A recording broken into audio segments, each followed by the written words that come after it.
The Dave Hooker Show. A presentation of Off the Hook Sports. Objective insight, expertise, top guests. Available on YouTube, Apple, Spotify, and the Off the Hook Sports app. Download now for free. Also available on offthehooksports.com. I compute and obey. Now to Dave Hooker. Ready. Right off the top, we are loaded. Today, T. Scott Jones will join us a little bit later, our legal analyst, to talk about Michigan and what's going on there. Also, give an update on the Jalen McCullough situation. That's still kind of bouncing around on the courts. When does that go away? These things drag on forever. And Josh Ward will join us. But Mike Griffith with the AJC Dog Nation joins us now. He is one of the big names in the SEC, and we go way back. We could tell some stories, but not even YouTube would allow them. Mike, how are you, sir? Doing well, Dave. Thanks, man. Hey, I appreciate you having us on, or appreciate you coming on. This is a Tennessee-Georgia game that certainly appears to be one-sided, but Vegas says 9.5 or 10, and you're kind of making a face there. Maybe not as much as on the periphery. You know, you look at games and how the ball bounces, and you say, if these two teams played this game 10 times in Neyland Stadium, how many times would Tennessee win? I'd say 2 or 3. And Fair. It's a matchup game, right? Football is such a matchup game, and how do you match up with that team? For example, the Missouri game to me was just like a strength on strength, and Missouri was the team that was stronger in the trenches than Tennessee was last week. But then you go back a few weeks ago, and Tennessee's beaten Alabama handily, not a fluke. There's 30 minutes of football that said that Tennessee was a better team than Alabama in Tuscaloosa, much more decisively than Texas. So the ceiling for Tennessee is such that they definitely have a chance in this game. And because of matchups, Dave, and if you want me to dive into it, I guess I will. Here's the thing. I do. Here's what you need to know. Georgia has given up an opening drive touchdown in 4 consecutive games. The last 4 including Vanderbilt, the last 4 teams that have played Georgia have scored early. Well, why is that important? Well, because Tennessee's not a real come-from-behind team. We know that. We know that once Tennessee's down 11 under Josh, they've never come back and won. We know that they're 1-10 when they trail at halftime. We know that. We know that Georgia has trailed in 6 of 7 SEC games. That's the recipe for Tennessee, to score that opening drive touchdown, to get that lead, to get 100,000 behind them. And then here's the real telltale stat. Josh Heupel teams at Tennessee are 31-3 when they win the turnover margin battle. Okay, Georgia's played 2 SEC road games this year, at Auburn, at Vanderbilt, lost the turnover battle in both games. So could it happen? Yes. I'm not sitting here predicting it. Georgia's got a lot of momentum. They just played their best game of the season against Ole Miss. Tennessee coming off their toughest game. But being in Knoxville this week, Dave, honestly, and listening to those guys talk, they're hurt. They're upset by what they're hearing from the fans. They're saying they're quitters. They're saying that they're not any good. They have a chance in one fell swoop for redemption on Saturday against the number 1 team in the country. Hit that like and subscribe button. Get on board now. If you got questions for Mike Griffith, we want to see it on the message board. So for those that don't think that Tennessee can beat Georgia and has absolutely no chance, what do you say, Peyton Manning? They're like, that is total bullshit. Okay, go ahead, Caleb. I'm sorry. So Mike, I just knew that would make Mike laugh. So Mike, I agree with a lot of what you were saying, and I came into this week thinking, Georgia's on the road. Georgia has struggled on the road. I don't think they've I think the last time they covered on the road was their first road game last year. I don't consider Florida this year a road game. That's a neutral site game. And I thought that was a big deal. I haven't seen them, honestly, over the past 2 years be emotionally able to get up for games in back-to-back weeks because they just keep playing down to opponents. However, something Dave reported yesterday, which is that Tennessee fans are starting to mass sell their tickets to the game online, gives me a vibe that the culture, and I do believe the culture around campus seeps into players a lot of times. And I believe the culture around campus is, even though it's losing all perspective, is quitting on the season because there's nothing to play for. And my question to you is, how do the Tennessee players now get up for this game, when I really do feel like if the fans have quit, I feel like a lot of players have psychologically quit on the season too. Yeah, and I'm with you. I was surprised at that vibe. I mean, I've been and I'm not here every day, and I probably see things maybe a little bit more from 10,000 feet. Look, I knew Tennessee, of course, they were going to drop off this year. I mean, you lost a generational quarterback in Hendon Hooker, probably the best thing you've seen since Josh Dobbs, who was amazing, and thank goodness the NFL has finally given him a chance. One of the best stories I've seen in a long time. You lost two incredible receivers on the perimeter, and then when Brew goes down this year, that's trouble, right? And now you lost another receiver against Missouri, and yet you've got a chance for a 10-win season. Go look in your record books. When's the last time Tennessee had back-to-back 10 or even 9+ wins in a season? I mean, what Josh has done, I mean, this is your guy. This is the guy. This is a fantastic football coach. Everybody thought that Tennessee was this gadget, throw it around the stadium. That's the only way they can win. And he's shown you that he can win playing physical football with defense in the run game. And to me, that's a fantastic coach when you can win with what the talent you have is, because Georgia's different. Georgia's not the team they've been. They're not the dominant defensive front. They're not the run first. They're throwing it all over the place because that's what talent dictates. And Heupel, to me, is one of the best coaches in the country. So I'm a bit surprised, quite frankly, that Tennessee, I know they're hungry for success. I know that last year there was a lot of momentum, but you have to understand this is only year 3, and it takes time to build a culture, and it takes time to recruit your own players. I mean, 17 or 18 of those guys starting last year were Jeremy Pruitt guys, including Hendon Hooker. Give Josh a chance to get his guys in, and you lost a lot. So, but to answer your question, it's leadership, right? It's Jacob Warren. And when I asked him the other day at the press conference, do you feel like people are giving up on you guys? I mean, 3 weeks ago, you're beating Alabama by 2 touchdowns in halftime in Tuscaloosa. Who's the last time to do that? I mean, good grief. And he said, we say we don't care, but we do care. And I really appreciated that honesty. And I reflected back to when I covered Tennessee, and Jacob was a commitment. And I thought to myself, isn't that nice? They're taking this local guy just as a throw-in. And this kid grew so much, and he's become such a fantastic leader. And that culture has gotten so strong. I can't believe more Tennessee fans aren't proud of what these guys are doing and don't understand. Okay, you lost to Alabama. You lost to Missouri's best team in 50 years.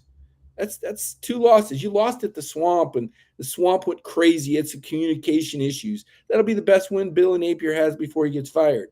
It's the SEC, man. I mean, sometimes the ball bounces, sometimes it doesn't.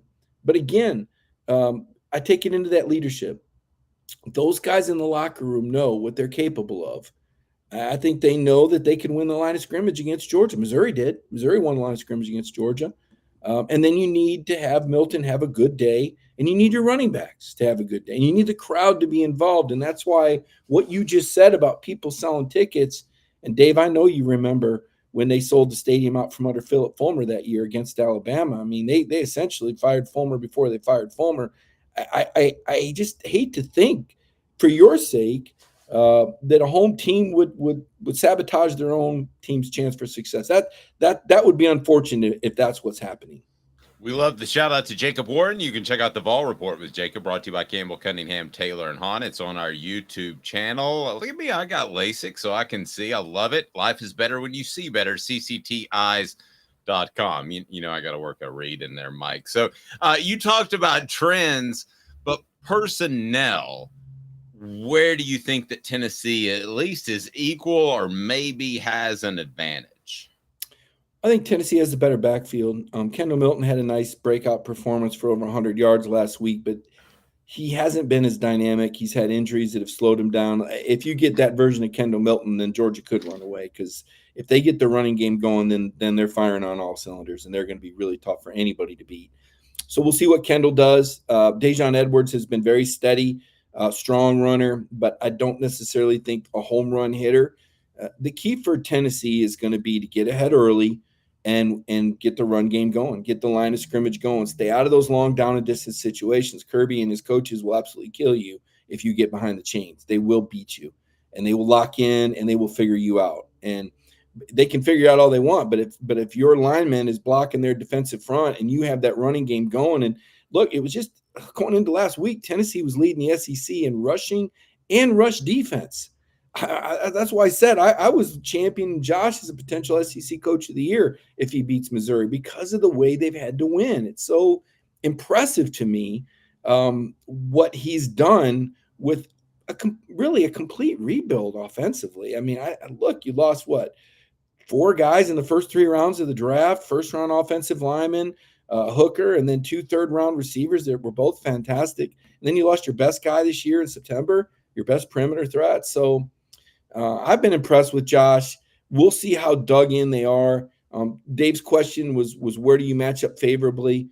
I think the run game, that's going to be a real battle to see if either team who runs the ball better. I think the turnover battle is going to be very important. We threw that stat out there earlier. Josh is 31-3 when they win the turnover battle. Georgia's lost the turnover battle in both of their road games. So you got to turn them over. You got to score early. You got to build momentum because even though, 5 or 10,000 Vol fans might have jumped ship to, start to watch more basketball or something, it's still going to be a lot more orange and white than there is Georgia fans. Make no mistake about it. It's going to be loud. Georgia has not dealt. Jordan Hare is pretty loud too, but I think Neyland is louder, quite frankly, when things are going better for the Vols. So I'm not predicting a Tennessee win. I'm not coming in here to blow sunshine up your tail or anything. I think Georgia's shown that they're resilient. I think Georgia finds ways to win. I think Carson Beck is an NFL quarterback who really settled into his groove last week. But they haven't done it on the road. They have not looked impressive on the road. And this is a chance for history for Georgia. And I write these notebooks every week, so I know these numbers. I don't expect you to know these numbers. But if Georgia wins, this will tie an SEC record for most consecutive wins. I mean, Paul Bear Bryant from 78 to 80, Gene Stallings from 91 to 93, won 28 in a row. This would be 28 for Kirby Smart.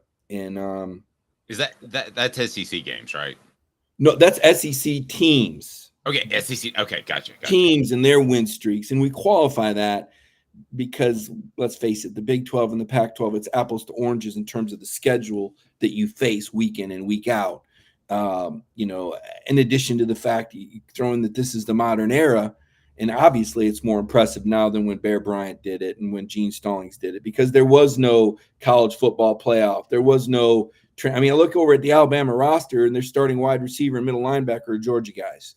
I look in the LSU secondary, they're starting safety is a Georgia guy. What has Georgia got in return? Well, they got 2 receivers, Ra Thomas and Dominic Lovett, and a defensive back named Tyke Smith. That's it. Ole Miss had 28 transfers in their 2 deep. Georgia's got 3 on the whole team. So the way Kirby's built it, the old-fashioned way, I don't know how much longer you can do it that way. But that's how Georgia's done. But, yeah, make no mistake about it. Tennessee measures up in the trenches. Dave, I'm looking at the numbers right here. Look at this right here. Tennessee run defense.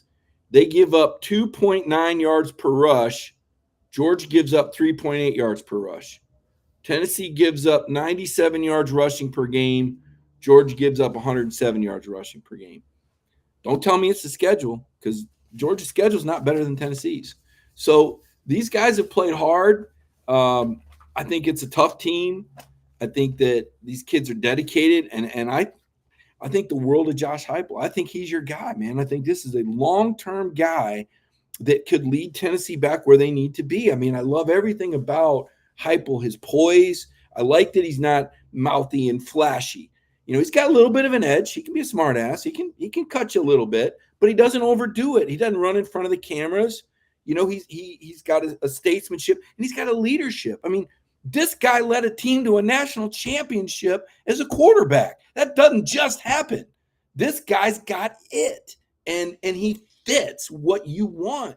So this whole give up and moaning and groaning, I don't get it. Like, look, this is it. Like, did you forget what it looks like to have him?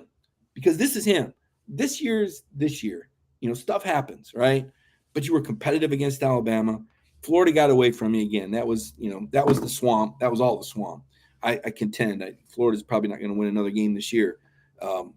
Things happen, right? Missouri is really good. Missouri is driving for the game-winning touchdown on Georgia in the fourth quarter in Sanford Stadium, and Brady Cook throws a pick. I mean, that's how close that game was. You look at the numbers, and they're dead even. Missouri played Georgia even in Sanford Stadium. So I give the Vols a little bit of a pass on that one, Dave. Tough. Go ahead, Caleb. So Mike, I wanted to just ask you quickly about Carson Beck, because you said he's an NFL quarterback. I got to be honest. I didn't believe in the Mike Bobo Carson Beck combo this year. Not that I didn't believe in Carson Beck. I didn't believe in Mike Bobo. And I'm still not sure I do believe in Mike Bobo, but I've been proven wrong to this point. How has Carson Beck not yet had a game where he looks like a first year starter? He's not had one game yet where he's like, wet the bed. And that shocks me this year. Well, a couple things. Number one, the whole Mike Bobo thing was a fallacy. And again, you don't cover the team every single week, so you wouldn't know this. But when I go down this list, it'll blow you away, Caleb. So the winningest quarterback in Georgia history, Dave remembers his name because he said it wasn't allowed in Neyland Stadium, and then he came in and beat him. I couldn't believe. Remember that when David Green said that? I'm like, oh, this guy's going to get his ass kicked. And then they come in. That made me think of Eric Ainge saying Sanford Stadium. Oh, no. I wasn't going there. I was not. Go there. Which, by the way, Eric was a hell of a quarterback, But anyway, David Green is the winningest quarterback in Georgia, hit 42 wins. That was a Mike Bobo quarterback, okay? The richest number one overall contract ever was by a guy by the name of Matthew Stafford, who was coached by Mike Bobo. The SEC's all-time leading passer is Aaron Murray, who was coached by Mike Bobo. The highest scoring Georgia team in history, not Todd Monken, 2014 Georgia, with a quarterback named Hudson Mason, Mike Bobo offense. This guy is a very accomplished offensive. Oh, and by the way, he's in the top 5 all-time passers in Georgia football history. Top 6. So this is who played with Kirby. So he's got this relationship with Kirby, his head coach, right? They're on the same wavelength. Nobody's fighting. Nobody's arguing. Nobody's wondering what the other guy's agenda was.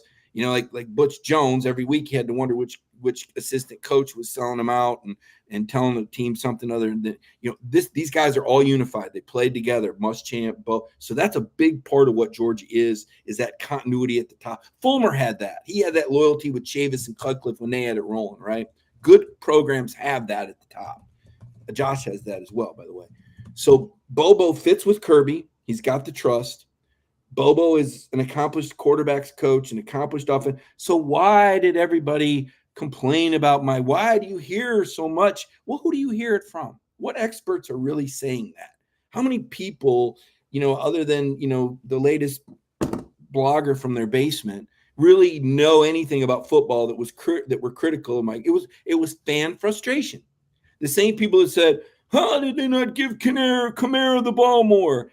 You see this guy, Josh Dobbs? He was that good back in 2016 too, okay? People that don't examine, that just grasp at the obvious, the lowest hanging fruit. Mike Bobo is a good football coach. Now, he went to Colorado and didn't have a very good experience as a head coach. He went to Auburn and tried to be an offensive coordinator there for that Brian Harsin disaster. And then he was at South Carolina trying to make lemons out of lemonade. So, how good was Todd Monken before he was at Georgia? You didn't hear anybody talking about him. Oh, well, now he's a genius. Well, what do you know? Give him the best talent in the country, and he's pretty good, right? So Bobo's come in there. He served as an analyst last year, Caleb, so he already knows the personnel. So he's not really a new coordinator because he was in there last year. And as for Carson, he did have those sort of performances in scrimmages against one of the best defenses in the country. I still remember in the spring when Kirby came in after one of these scrimmages and said, when things go bad, you can't go Full Metal Jacket.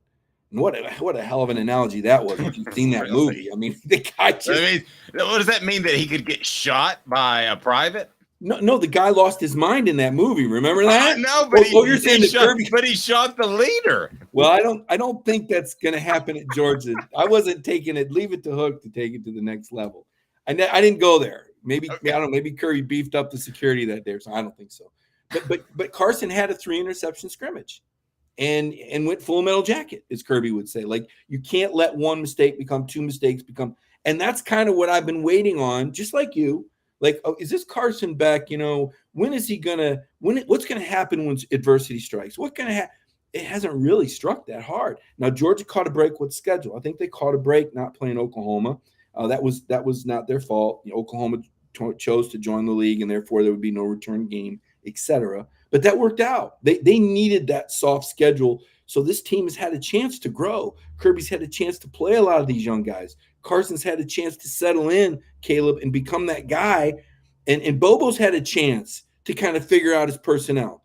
They've been like practice games. Ball State, UT Martin, UAB, Vanderbilt, South Carolina. They trailed 10 at home, South Carolina at halftime, by the way.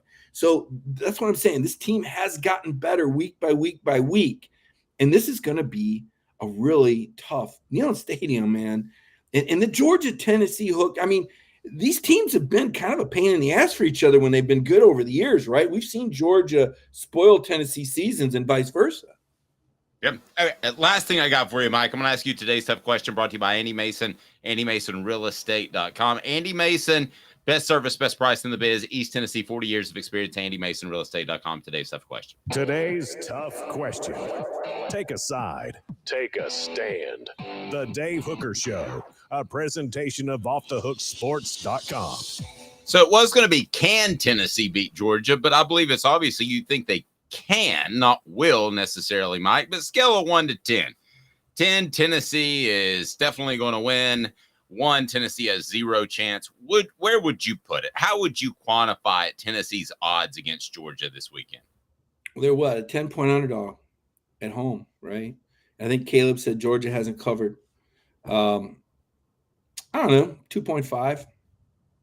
Okay. 1 and 4. I mean, puncher's chance.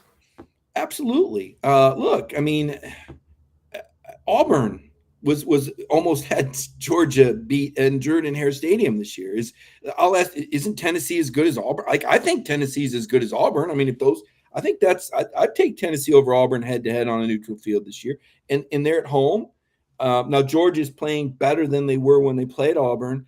But the fact that Georgia hasn't played well on the road is what gives me that inkling in that scenario. The fact that Georgia's given up opening drive touchdowns 4 straight games, the fact that they've trailed in 6 out of 7 SEC games, that tells me that Tennessee's going to have a lead at some point in this game. And once you tell me that, and I know the crowd factor, right, that increases, okay, well, now there's how do these scenarios play out? But I think, listen, be clear about it. I think Georgia's going to win. I predicted Georgia win right around that 10, 13-point margin. But, yeah, there's a scenario out there. I mean, you guys get amnesia? Weren't we all watching Tennessee and Alabama just a few weeks ago? I mean, they were kicking Alabama's ass all over Bryant-Denny Stadium for half of football. Now, Bama responded, but Jalen Milroe's a different kind of cat, all right? He can literally put a team on his shoulders. Carson needs to coordinate. You guys know that Brock Bowers hasn't had 30 yards receiving in either of his games against touchdown or scored a touchdown against Tennessee. They've done a better job against – and I asked the linebackers coach about it, and he's like, no, we didn't say that. But the fact is, I mean, this is a good coaching staff, and it's a hungry team. And Georgia knows. Tate Ratledge said this is going to be the most physical team they play, and they know that in the trenches. And that's – those guys, those big uglies, they don't care what you're saying. They're going out there to get theirs. And one more thing, Caleb, you say there's nothing to play for. A lot of these guys are seniors. And a lot of NFL teams are going to want to see what they do against other NFL types. This is a very important audition tape for a lot of these Tennessee players that want to play in the NFL, because they're going to be watching to see how they measure up with first-rounder Amarius Mims at right tackle and third-rounder Tate Ratledge and NFL arm Carson Beck and NFL second- or third-rounder Ladd McConkey and how they outrun some of the, so this is a very important game on many fronts in addition to just that pride. These guys want to show the Tennessee fans they're not quitters. They're not losers. Jacob Warren, kind of let us know that they do have something to prove, and they do care what fans think. So I think you're going to see a prideful performance.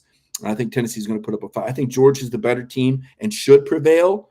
But I've been doing this 30 years, and I've seen bigger upsets. Mike, great stuff. How do we follow your work, sir? Thank you, Dave. You can follow me on Twitter at Mike Griffith 32. or our website, which is dognation.com. Really appreciate your show, and thanks for having me on. Look forward to being in Neyland Stadium Saturday. We appreciate it. We should do a story. We should do a podcast of war stories sometime. We've got a few. There might be a Coyote Ugly story in there. With players that showed up. I can say it now. Mike and I were in a Coyote Ugly, the bar where the girls dance up on there, not to hurt your reputation nor mine. And then I don't know, 6 defensive backs show up, I think, and Tennessee defensive backs before the Cotton Bowl. Mike, the funniest part is Mike texted their coach and said, just want to let you know that these players are in here, and I might use that to my benefit. Mike, great. Those are stories. And it's been downhill ever since for the program, Dave. My fault. They should have been out partying with half-dressed chicks. I tried to pump y'all up with Butch Jones. People didn't want to hear it. Isn't it? But seriously, in our business, we are objective, but every now and then you run across people that you can't help but root for.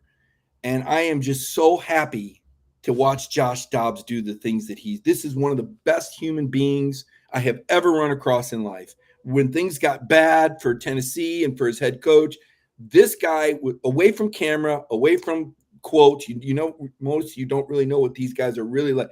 This is one of the best human beings on the planet. This is one of the best stories I've seen in the NFL ever, to see a guy who's gone through 6 teams, that never had his chance, that stayed persistent, that stayed resilient, and to watch what he's doing right now.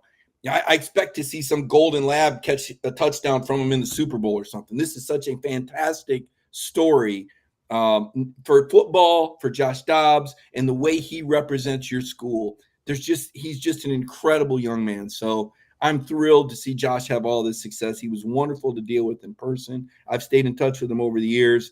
He's never wavered. He's never gotten better. He's never gotten ugly. He's never called anybody out.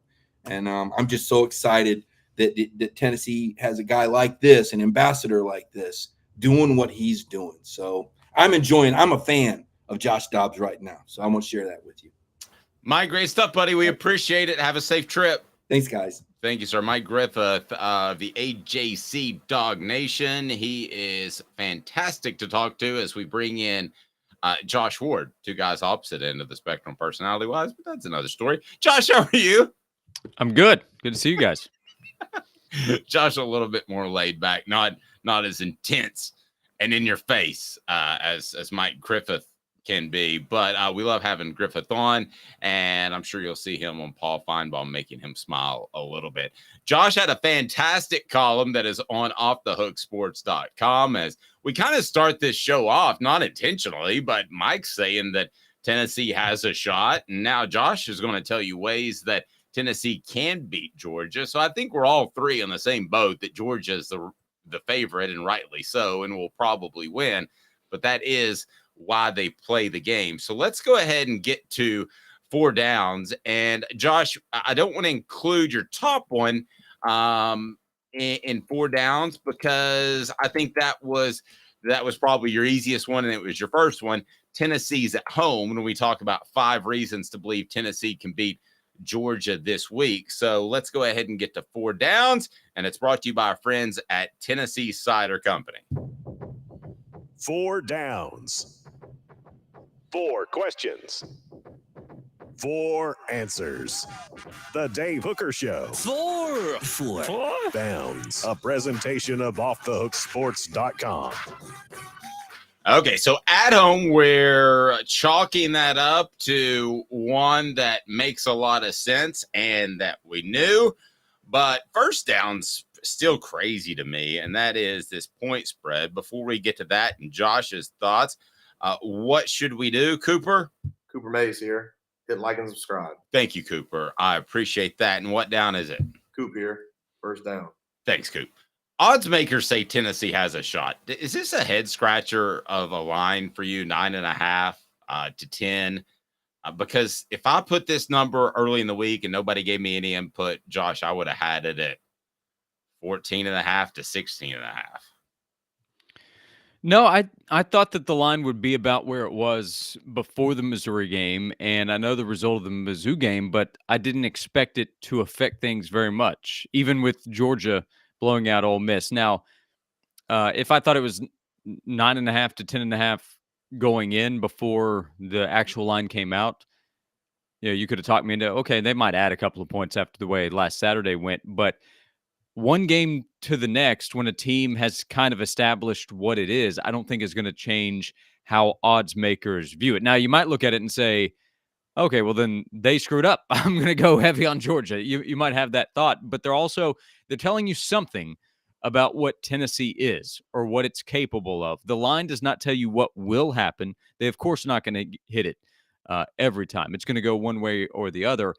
But I think the line tells us that Tennessee is capable of more than it showed against Missouri. There you go, Caleb. What do you got? Oh, So- second down. No, I'll get Caleb to ask second down. Sorry, I got befuddled. It was having Griffith on. Cooper Mays here. Second down. Second down. So, Caleb, second down for our Josh Ward is Tennessee's defensive line. Caleb, let me start with you. The defensive line, how much confidence do you have? And then Josh, take over, sir. Wait, I thought we talked about the Vegas line. Sorry. Yeah. Okay. So Tennessee's defensive line, Josh, obviously last week it was an issue, Tennessee's defensive line, when they played Missouri. So I would agree with you going into this week that the defensive line should be why they might beat Georgia. But I want you to address it. Are there concerns about Missouri, or do you think what I think, and I think you're on my side on this because you mentioned them, which is I don't think last week's issues were because of the defensive line. I think it was because of the linebackers, and that we just found out for as hard as he plays, Elijah Herring is not equipped to play middle linebacker against certain teams. Josh, Elijah Herring is very good at chasing players. He had to do it a lot. Look, everybody stunk against Missouri. So linebacker play was as bad as it's been all season. And that is a concern going into this game. The defensive line, I kind of included the pressure they want to apply to Carson Beck. Don't make things easy for him.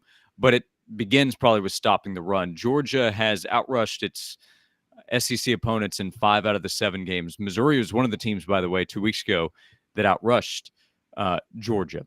But if Tennessee's defensive line can be closer to what it was earlier in the season, before the Missouri game, when we were talking about Tennessee ranking first in the league in rush defense, does Tennessee have the best rush defense in the SEC?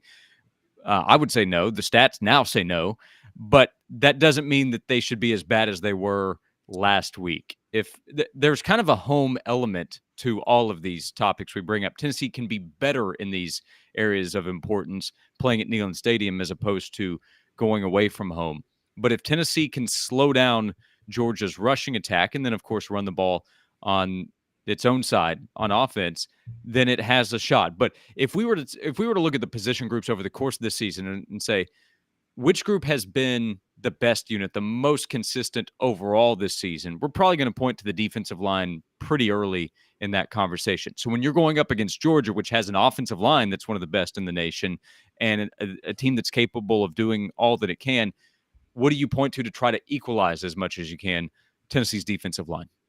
Did anybody feel like Elijah Herring real quick? Josh, I know you've been to a pro day with me. Caleb, I don't know if you've been to a pro day, but do you remember the drill where you hold the ball and you would go left, right, and you're supposed to shimmy left and right, sidestep left and right, and then you would point one way, the ball one way, and you're supposed to flip your hips and go. It felt like Elijah Herring was just running that drill against the run, not the pass, but just continually running that drill. It felt like he was running all over the field. Josh, not to get too sidetracked. Yeah, he did. Look, Missouri outcoached Tennessee last week, and Tennessee's players were punished for it, I'd say, as the game went along. And Tennessee didn't do anything to fix what Missouri was able to do against the Vols, and it happened for 4 quarters. So, yeah, Elijah Herring, I think, showed that he's not there as an all-SEC level player, and he can be exposed if the other team has a really good plan, and Missouri had a really good plan. Missouri can take advantage of teams, and they took advantage of Tennessee. That's coaching staff and players last week. And I was told by somebody that Missouri completely outcoached Tennessee on the defensive side from the get. They came out with a totally different look that Tennessee never adjusted to. And that I just heard that yesterday. I was told that yesterday by a source inside the it's program. both sides of the ball. Yeah, I'm not just talking about Tim Banks' side. It's both sides. Yeah, exactly. And as far as Missouri on the defensive side, sure, you can come out with something new, but that doesn't mean you can't adjust, is what the person told me. Before we get, I just want to ask you guys real quick, because we're going to get to this segment later, so I don't want to talk about it now, but do you think that had something to do with Eli Drinkwitz had a very, very, very committed mission to beat Josh Heupel in Tennessee this year? Yes. So he threw out everything he had for that game? Yes. I think he sat on a different defense the whole year long. Just to win this game. Yeah, maybe so. I mean, that game meant a lot to Missouri. There's no doubt about it. I did point out a moment ago, Missouri outrushed Georgia a couple weeks ago. And let's see what happens this week, obviously. But Missouri last year was much more competitive with Georgia than Tennessee was. And then this year, played with Georgia for 4 quarters. Let's see if Tennessee can. But Missouri at this point, it has a chance to finish out strong and have people talk about them in the offseason. Kind of like Tennessee was talked about last offseason. If Missouri can finish 10-2 and they look really good against Florida and Arkansas, people will be asking, hey, does Mizzou have something going there? Because they've recruited pretty well.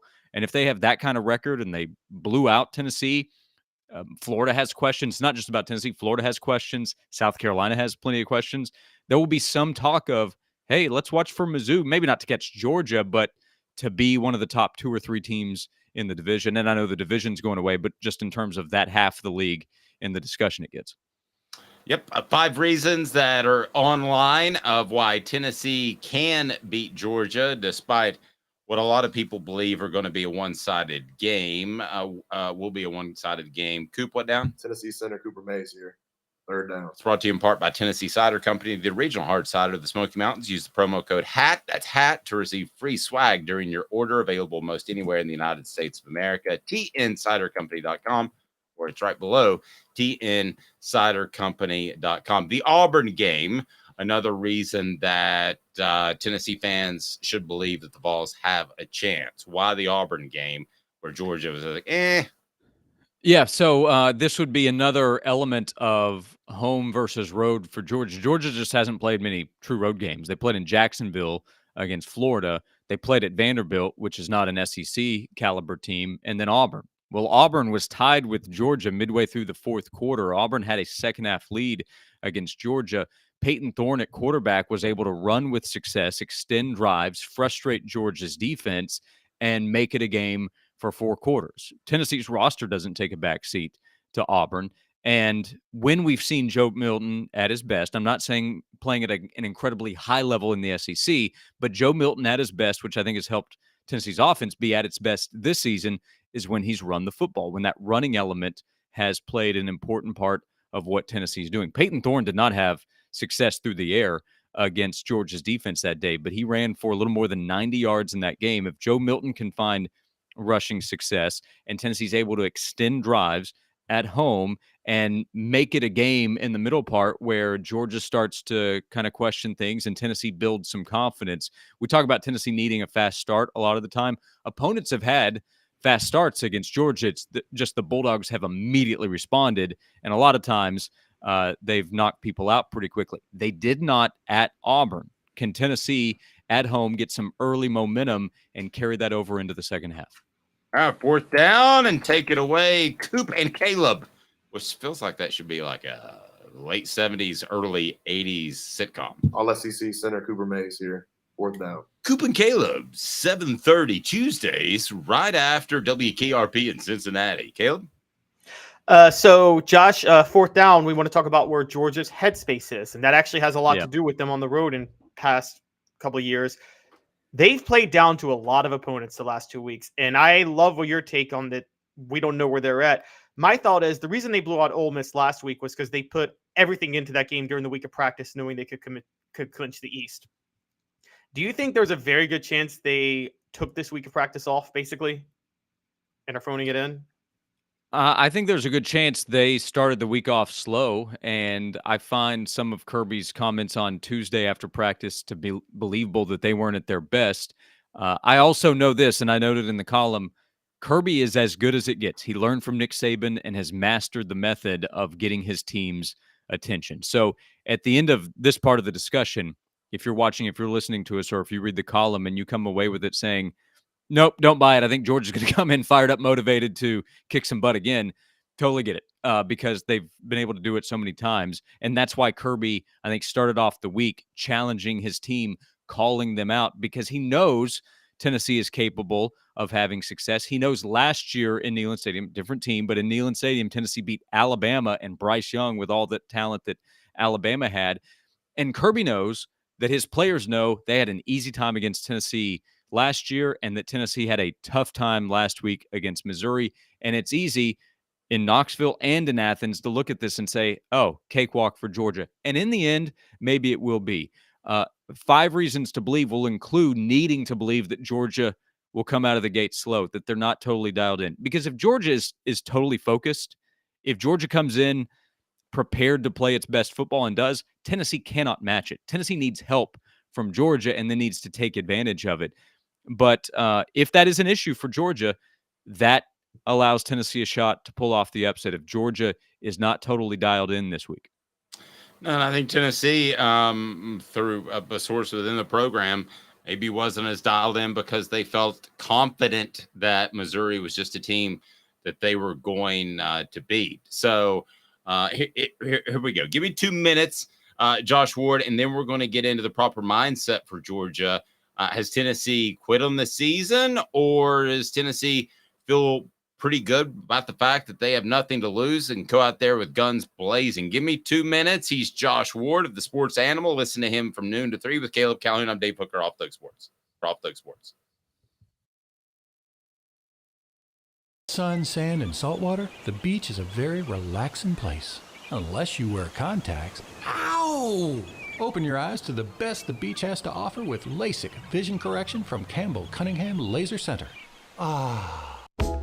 Sports Treasures in North Knoxville is one of the South's largest sports cards and memorabilia dealers, featuring over 10 million sports cards from vintage to modern. Sports Treasures carries a full line of hobby boxes, singles, autographed memorabilia, Tennessee Vol collectibles, fan cave decorations, and so much more. See a museum full of collectibles at Sports Treasures, 4819 North Broadway in Fountain City, and Sports Treasures on Facebook. Sports Treasures, where the real sports fan goes to shop. Have you seen the latest TriStar Hats Co. product? TriStar Hats Co.? What's that? You know, those really cool hats, shirts, tumblers, and even license plates with 3 stars like the official Tennessee flag and stripes like the American flag. Pretty patriotic if you ask me. Gotcha. Seen those. Those are cool. Where can I get them? Simple. TriStarHatsCo.com. And if you order now, there's 10% on any order $50 or more. Plus, use the promo code HOOKED. With the promo code HOOKED, you get 10% off. That's hooked. And don't forget free shipping with any order over $50. Stock up at TriStarHatsCo.com. That's TriStarHatsCo.com. There are plenty of wannabes out there, so make sure you go to TriStarHatsCo.com for the best quality and customer service. Will do, and I'll be sure to use the promo code HOOKED. That's hooked when I do, to save an additional 10% off. TriStarHatsCo.com. TriStar Hats Co. is a trademark of TriStar Hats Co. LLC. Any use without express written consent is prohibited. What's up, everybody? This is Jacob Warren, asking you to like, subscribe, and share. Dave needs this. Who's this guy? Hello, wizard. The Dave Hooker Show. Who? A presentation of Off the Hook Sports. What? YouTube, Apple, Spotify, and the free Off the Hook Sports app. Back to Dave Hooker. All right, here we go. Welcome back. As Josh Ward nice enough to join us, and I'm going to tee you up for this one because I'll be honest with you, it surprises me a little you would say this, Caleb, but I kind of like it. What the H? What the? What was he thinking? Release the hounds. The Dave Hooker Show. Keep cool. A presentation of OffTheHookSports.com. Set this up for me, Caleb. Tennessee has nothing to lose against Georgia, and we get Josh's thoughts. So, Josh, I want to know if your thoughts on the state of the Tennessee program may be where the players are right now, or if you think this is the state of the Tennessee program, which is this. Does it really matter if Tennessee finishes the season 8-5, losing to Georgia and losing a bowl game? or if they finish the season 10-3. I know people say recruiting, but given the fact that we all know what's happening next year, we all know that Nico Iamaleava, the quarterback created in a lab to run Josh Heupel's offense, basically, will start the season next year. And it's like, it's almost as sure of a bet as it was when Clemson entered 2015 with Deshaun Watson at quarterback, or when Florida entered 2007 with Tim Tebow starting at quarterback. Because of that, does it really matter what happens the rest of the year for Tennessee? Is there any reason to even care? Well, so are you asking based on how it will affect next season? Yes. And recruiting in the offseason and everything like that. Yeah, including all of that, I would say definitely. This is a huge recruiting weekend. If Tennessee beats Georgia with those recruits on campus, I don't think recruits typically pick a school based on the result of one game. But if you have Jordan Seaton and Kai Bates and a few others see Tennessee beat the number one team in the country and Tennessee gets the headline afterward, Tennessee ends Georgia's winning streak and they get back-to-back 10-win seasons, that helps in recruiting. That helps in the transfer portal, which is going to be vital to get the players necessary to help Nico have success next season. The mood of the program, I think one of the challenges Josh Heupel will face if they lose Saturday and they're 8-5 in this scenario of the question is, okay, people aren't going to be happy about it. How does a head coach deal when adversity hits? It's easy when everybody loves you and nobody's questioning what you're doing. It's hard when people start to wonder, okay, did you have luck? Did you win with the previous coach's players? This season was disappointing. Next season better not be. Makes the offseason a little bit tougher. If Tennessee beats Georgia, there will be some, oh, well, what happened at Missouri and Florida? I get that. But overall, the fan base will be thrilled if they've beaten Georgia. If in back-to-back seasons he has ended the losing streak against Nick Saban and then against Georgia, and they win 10 games back-to-back seasons for the first time in so long. Yeah, I think that would mean a ton. Does it have a huge impact on what they're capable of doing next season? Not necessarily, but I think it does help with the personnel they can have on next year's team, and they'd much rather find out what that personnel would be after a 10-win season versus after 8-5. Yeah, and to Caleb's point, I mean, obviously an upset would be huge, and we're not the players, we're not the coaches. We can look at it realistic. They want to go out there and win, and anything else would be a disappointment. But as far as the growth of a program, if you hang tight with Georgia, if this is a 4-point game, Josh, it almost feels like a win. And in some. Are you on moral victory mode here? I'm a champion of life. I am a champion of life. Yeah. So perhaps, I mean, really, when you look at it at the end of the day, let's say this was a last-second Georgia comeback, then you would at least go to prospects, play in the recruiting game, and say, Tennessee's on par with Georgia. Yeah, sure. Tennessee could sell that. I do think a huge part of this game is how does Tennessee play? Just like losing to Florida, Missouri, it's not that bad. Losing to them by a combined 42 points, that's really bad. So how does Tennessee respond after an ugly showing at Missouri? If Tennessee loses this week in a bad way, if it's halftime and fans are checking out, that is a lot worse than if Tennessee loses in a game that they have a shot to win in the fourth quarter. But I just think there is a lot that can be gained from winning this game in the future. I think how does a coach deal with frustrated fans and negative talk? I think that's a real thing. I think we've seen previous Tennessee coaches, well, I don't think we're as good as Josh Heupel at coaching and building and a lot of things, but we saw how pressure affected them. We see that all over the country. It's not just a Tennessee thing. That's a big-time college football deal. And it's much easier when you're winning to avoid that than if you're losing to try to figure out how to deal with it. Josh, on that note, I wonder how you think, because we haven't seen it yet, how do you think Josh Heupel will respond if Tennessee goes 8-5 at next year's SEC Media Day? Do you think he'd pull a Butch Jones, and not the Champions of Life stuff, but do you think he would pull a Butch Jones where he would oversell what Tennessee did? He was like, you guys don't even understand how great what we did last year was relative to program history. It was just amazing. Or would he come out and say, this isn't the standard we want to play at. We expect to be better this year. Or would he just push Elijah Herring onto a helmet? Yeah, I think Josh Heupel would talk about the standard because I think that's real. Like Butch Jones, I think reached a point where he felt like he wasn't appreciated enough for what he had done. I don't think Josh Heupel would have that feeling going into next year. There still would be, like to your side of the conversation, Caleb, the transition to Nico will create excitement. There will be optimism about what he's able to do.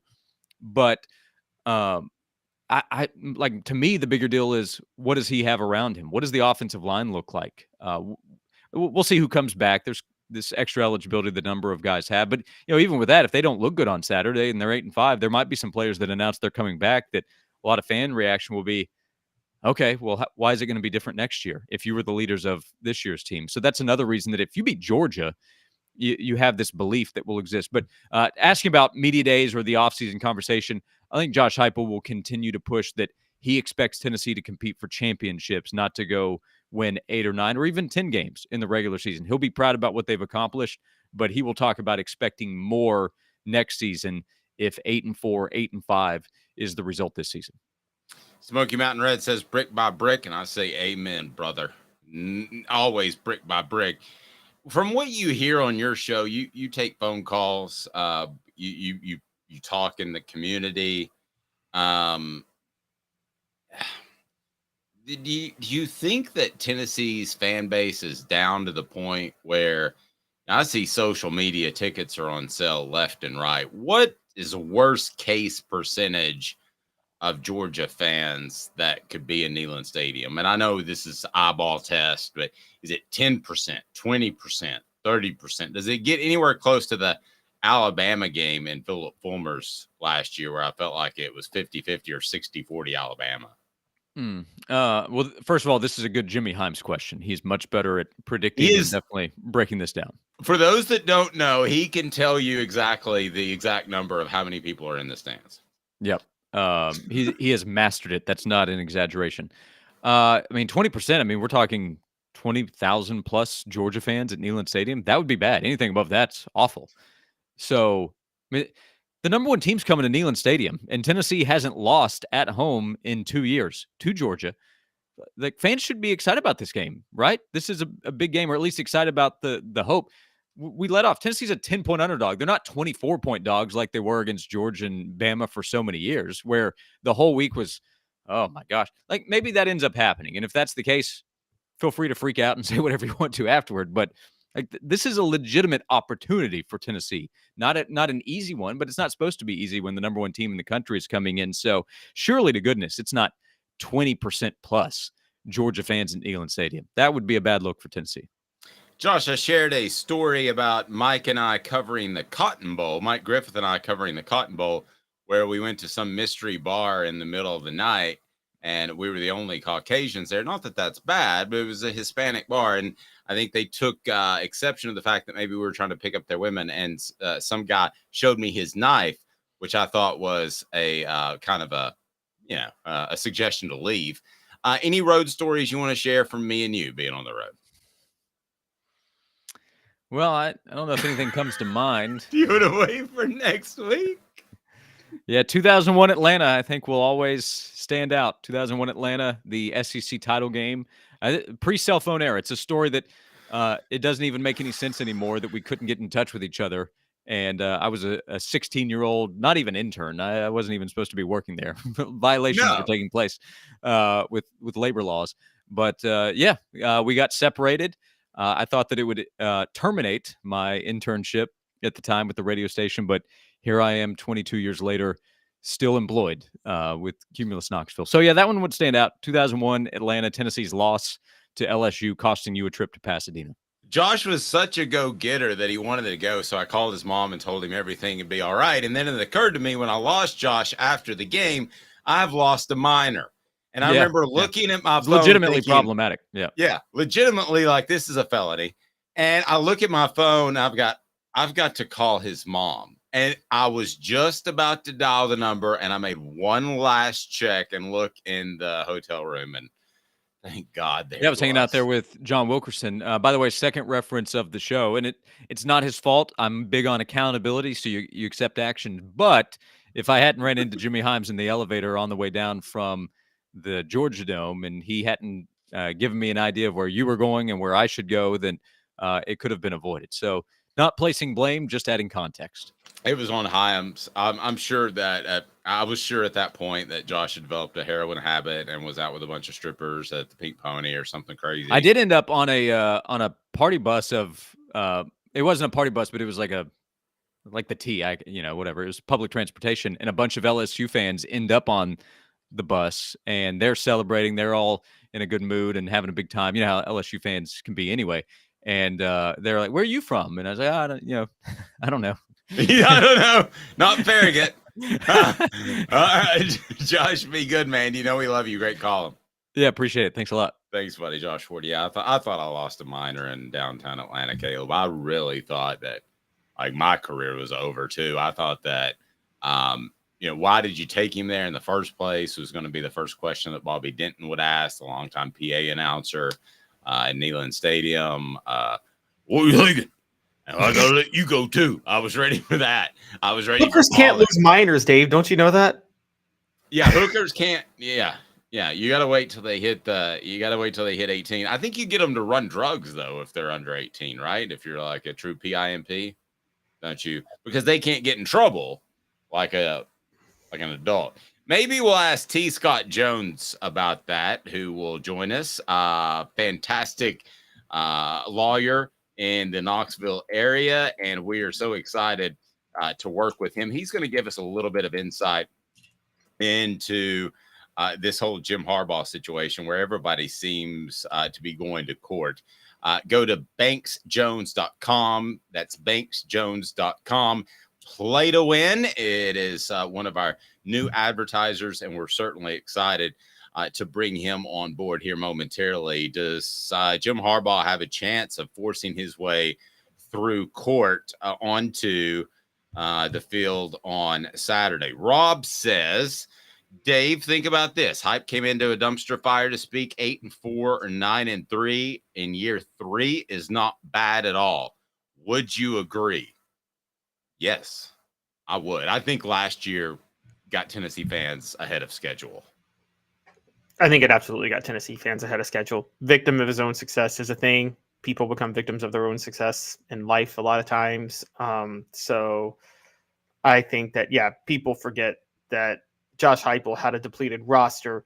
He hit lightning in a bottle last year. And part of last year, people are forgetting this, Dave. You and I were covering the team. Heupel had some breaks in the schedule to get that 5-0 start last year, if you remember. I mean, we're talking an LSU team with the first-year head coach that you get kickoff at noon coming off a bye. We're talking a Pittsburgh team that, yes, was ranked, but was not the same team that had won the ACC the year before because they lost Kenny Pickett. We're talking about a Florida team that had a first-year head coach in Billy Napier, who even this year is coaching like a first-year head coach, but you had them at Neyland Stadium, and you didn't have any injuries last year until Hendon Hooker late. So all you got to do is look to Gainesville. I mean, they're in year 2, and they're looking worse than Tennessee in year 3 of a rebuild. I mean, year 1 for that matter, they're looking analogous. 2 minutes, and then we're going to visit with T. Scott Jones. Can Jim Harbaugh force his way onto the field this weekend? 2 minutes, and T. Scott Jones will join us. We're super excited. banksjones.com. Play to win. 2 minutes off the Hook Sports.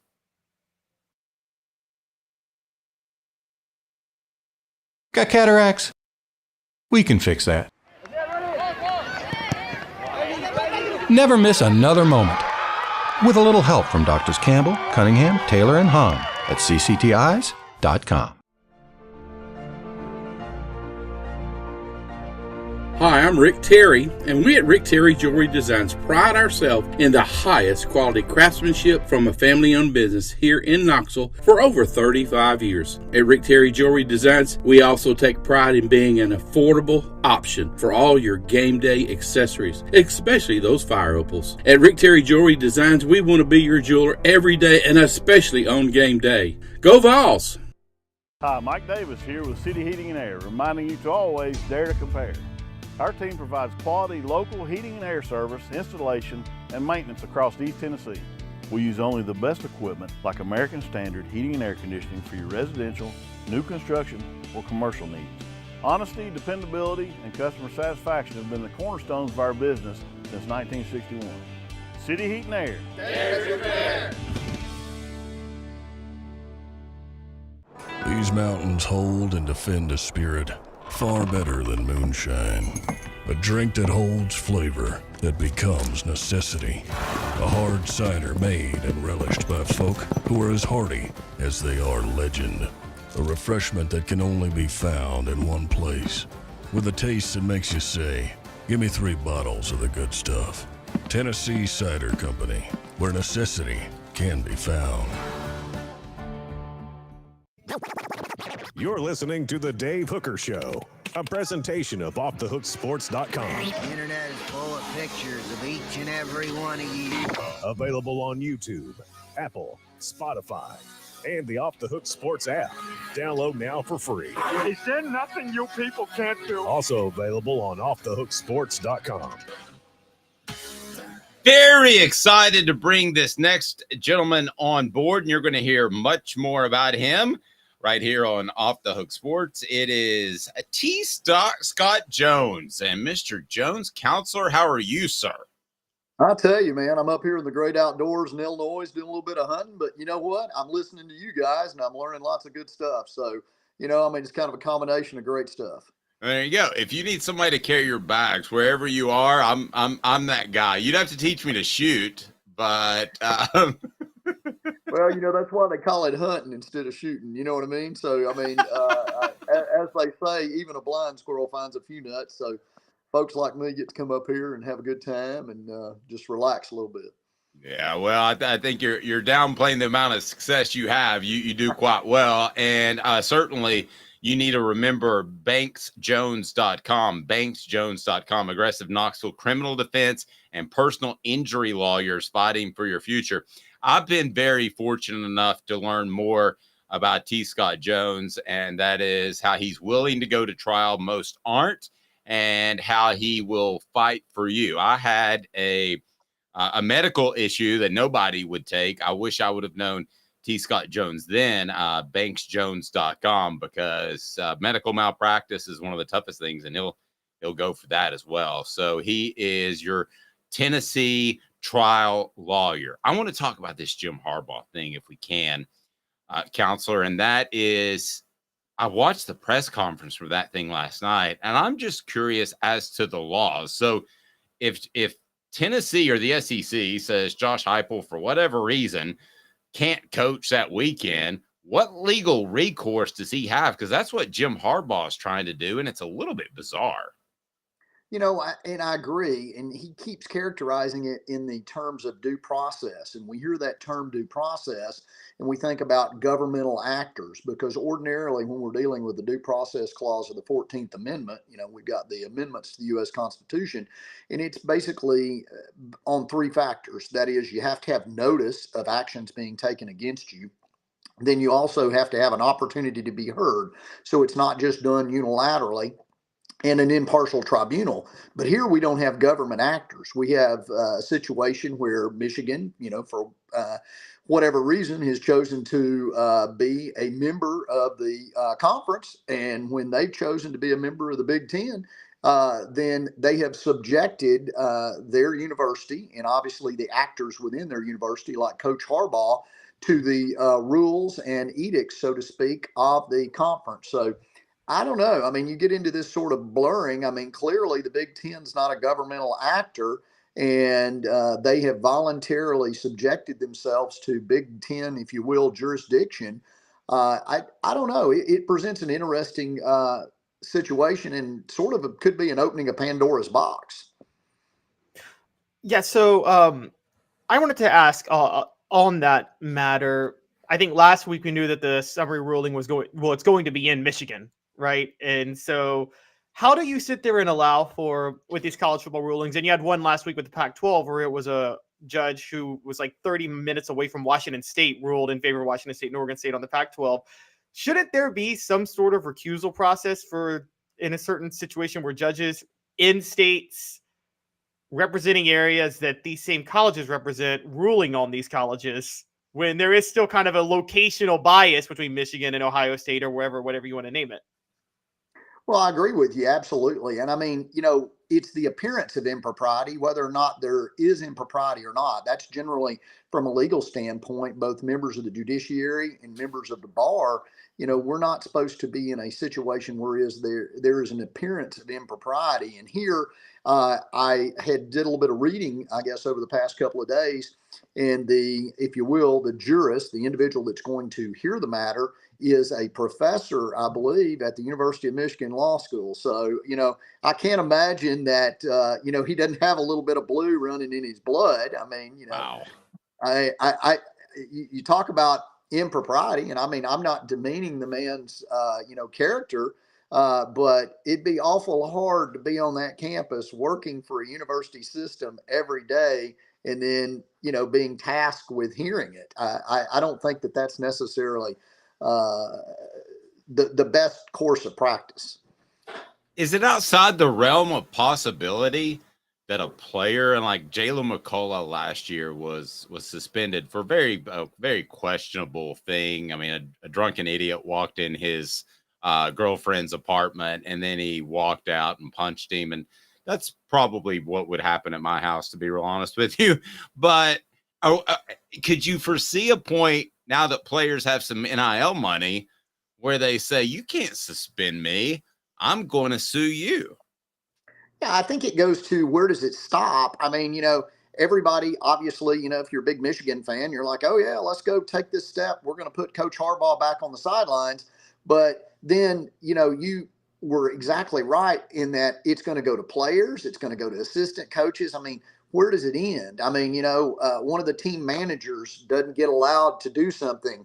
I mean, I think that the court system, so to speak, is going to be very hesitant to get involved in that type of a situation because of the fact that it's just a slippery slope. Everybody's going to start filing. And, I think they chose to be in that conference, and they chose to subject themselves to that.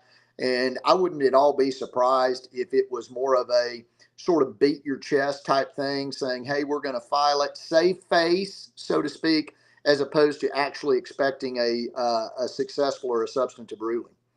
I think you're right. And his press conference was Michigan's galvanized. It felt like a beating of your chest type of press conference. Again, T. Scott Jones, nice enough to join us. Go to banksjones.com, Tennessee's trial lawyer. Play to win, whether we're talking about personal injury, play to win, catastrophic injury, auto and truck crashes, criminal defense, DUI defense. You need to remember that name, T. Scott Jones at banksjones.com. And if I may ask you, Counselor, what makes you different than some of the other attorneys that are out there? And I think I know the answer. You're not afraid to go to trial.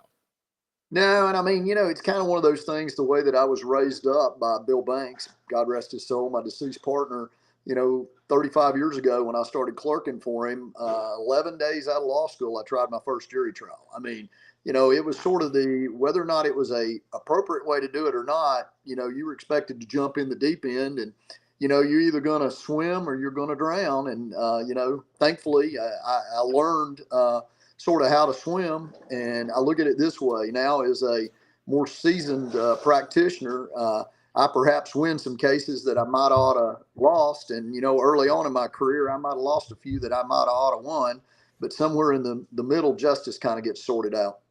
Yeah. Great stuff as always. How do you feel about the Georgia game?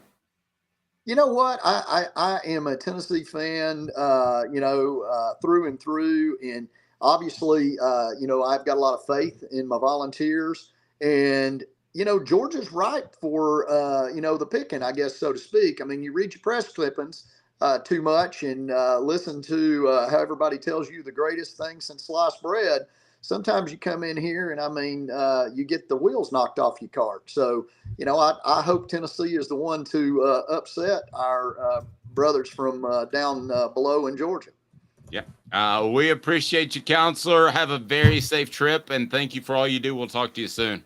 All right. Take care, guys. See you. Bye-bye. Thank you, sir. And again, you need to go to, if you need any sort of defense, banksjones.com. Again, banksjones.com. We're excited to be working with Counselor T. Scott Jones into the future, and he really will go to trial.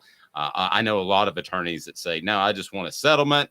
I want to get it done. If I go to trial, I actually lose money. This guy will go to trial for you. I've had a great time getting to know him over the past couple of months and excited to work with him into the future. So we've got a lot going on, as it's been a crazy show. Mike Griffith joined us. He covers Georgia for Dog Nation. Josh Ward of the Sports Animal as well. So, man, crazy busy show. What are we doing next, Caleb? You just tell me. Let's just do laying it. This is called show programming, rundown on the fly. And what kind of light are you using? Because how did your hair get redder than mine? Oh no, I think it's my beard gets a little red, whereas my head hair is brown, but the red. If you lean up, it gets red. If you lean back, is anybody else noticing this on? Guys, I am an angel. Have you guys not learned? I am a ghostly angel. No, when you lean up, you look like a devil, and then when you lean back, you look like a regular dude. Watch his hair slowly change color. If you're on the YouTube channel, click like or subscribe. Now lean back. No, you're leaning up now. Lean back, and if you're on our audio profile, audio platforms, you need to get on YouTube. It's not doing it anymore. Smoky Mountain says, Mountain Red says, red is my hair. And I've seen him in person. It's not red. All right, what are we doing next, Caleb? All right, so we have by the way, Red's a great Taylor Swift album. Yeah, that's in our top 2. But, I got my candy on still. You like that? Oh yeah, there you go. Pretty strong. Guys. I have converted Dave. I'm going to convert the rest of y'all. It wasn't exactly you. Our fellow writer Stacey Oliver got me converted. So all right, but you helped. You legitimized it. Yeah. So diving in. Okay, here's the next one. Dave, did you see what leaked yesterday of what Eli Drinkwitz said to Josh Heupel in their post-game handshake last week? The 36-7 Missouri win. Yep, and I'll be honest with you, I've got some strong thoughts on it. What the H? All right, let's share the screen. What was he thinking? Release the hounds. The Dave Hooker Show. Keep cool. A presentation of offthehooksports.com.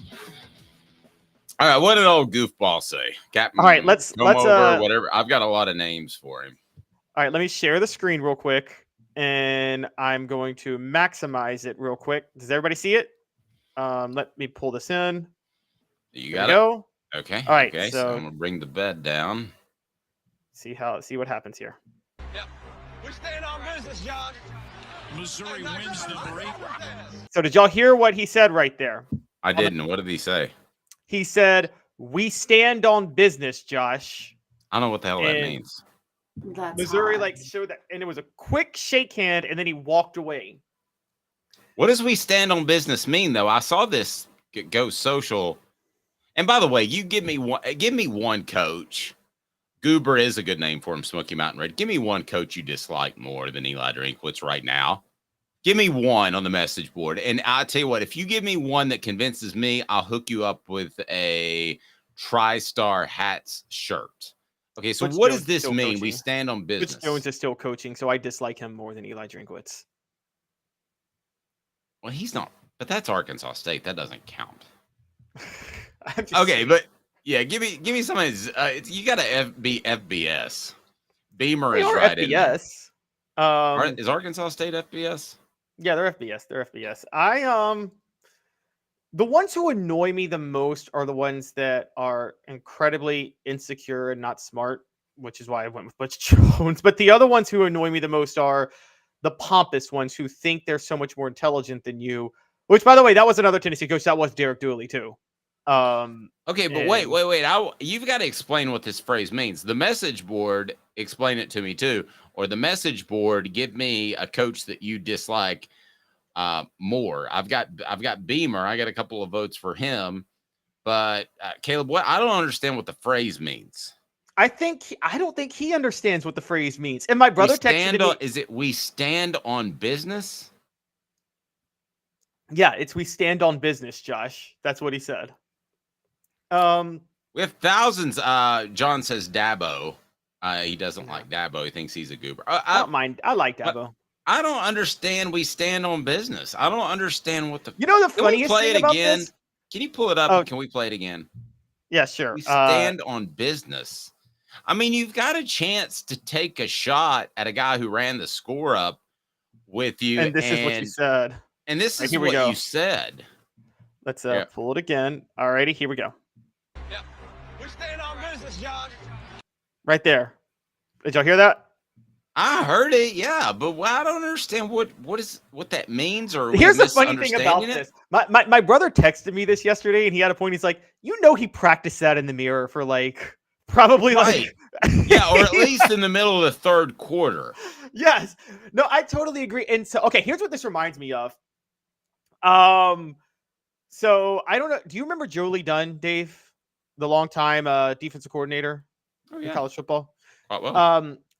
He was fired. He was scapegoated by Jackie Sherrill when Mississippi State started to fall apart under Jackie Sherrill. And boy, that was just a matter of time. Go ahead. Yes. So he fell apart, and he went and got the defensive coordinator job at Memphis. And Memphis played Mississippi State one year. It was like Jackie Sherrill's last year, and Mississippi State was going 2-10, but they managed to beat Memphis. And Jackie Sherrill goes and Jolie Dunn said, "I want to kind of get revenge on Mississippi State or something like that." And then after Mississippi State beats Memphis, Jackie Sherrill in the postgame handshake goes to Tommy West, goes, "You can tell Jolie that he got his wish," or like, "We stuck it to him." And it's like, that was Jackie Sherrill doing that and walking away. By the way, Jackie Sherrill was one of the biggest goofballs in SEC football history too. Yeah, when he showed up at SEC Media Days and he had, I think, 38 literally junior college players on his roster, and he shows up with snakeskin boots, and he looks like he's getting ready to be an urban cowboy too. I thought that guy's a goofball, and it turns he castrated a bull one time when Mississippi State played Texas. Who hasn't castrated the bull? Yeah, I gotta do that later this afternoon. What time is it? I gotta go. I gotta get it off here so I can go castrate a bull. No, Jackie Sherrill was a goofball. I mean, I don't understand what it says. I'll tell you one reason why you might end up loving Eli Drinkwitz. How about this? I'm ready. This was not just a loss based off who I talked to at Tennessee yesterday. They had every intention of going up there and dominating. You've mentioned all the ties that Josh Heupel has to Missouri. He coached there, wanted the head coaching job there, and this was personal. And the fact that they didn't react well to a totally different defense that Missouri hadn't run before is not sitting well with this team.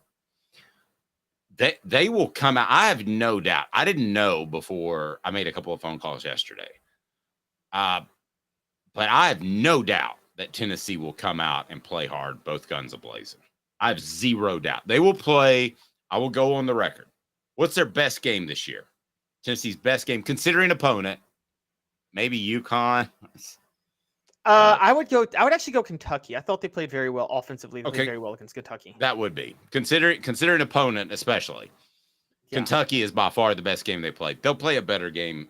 I will go on record. They'll play a better game on Saturday than they played against Kentucky.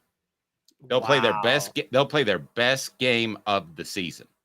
I'm not saying they'll win, but they'll play their best game of the season. Okay, so here's my question. They are really, really, really PO'd. That's good to know about the players if that's true. Now, here's my question to you about that. Like, I would say it to the point where I know you're a gambler and I'm not. It would give me cause not to, and I would have taken Georgia with the 10 yesterday when we talked. Now, if I was forced, I still wouldn't touch the game, okay? But I would take the points in Tennessee. You have me intrigued, actually. I might change. We'll get to that in a minute because we got that next segment. But I got to say, before him, Dave, do you think so? Tell me, elaborate more with this because okay, Eli Drinkwitz clearly rehearsed that. We stand on business. He clearly was ready for that, and he clearly took last year personal. He was prepared for that win. You said they threw everything out. They threw out a new defense. Are you telling me Eli Drinkwitz maybe sacrificed a couple of like the LSU game this year because he wanted to save what he had to beat Tennessee? He wanted it that badly. It's an interesting comparison because you're talking about a mobile quarterback. However, I don't know that I don't have Missouri's schedule in front of me. Had they faced a Tennessee type of offense that they would have run that defense that they ran on Saturday against, that would be my question for you. There are not a lot of guys that do what Tennessee does. There's Oklahoma and Southern California that are tempo based. If you have Missouri's schedule, right, I could probably tell you.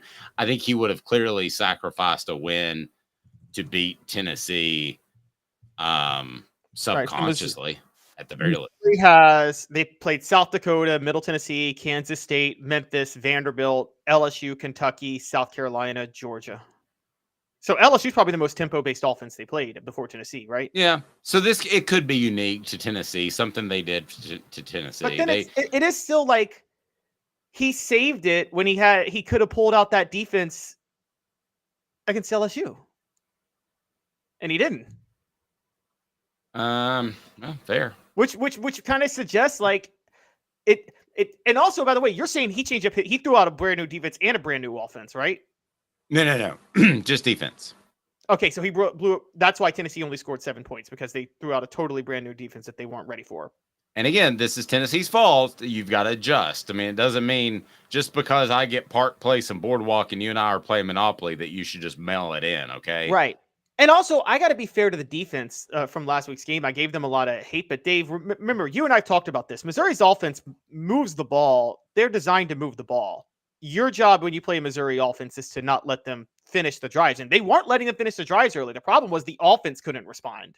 And if the offense can't respond, the defense is going to eventually wilt, right? And with Tennessee is built as a team for the offense to do what it needs to do. And if the offense doesn't do what it needs to do, you can't expect the defense to do what it needs to do, right?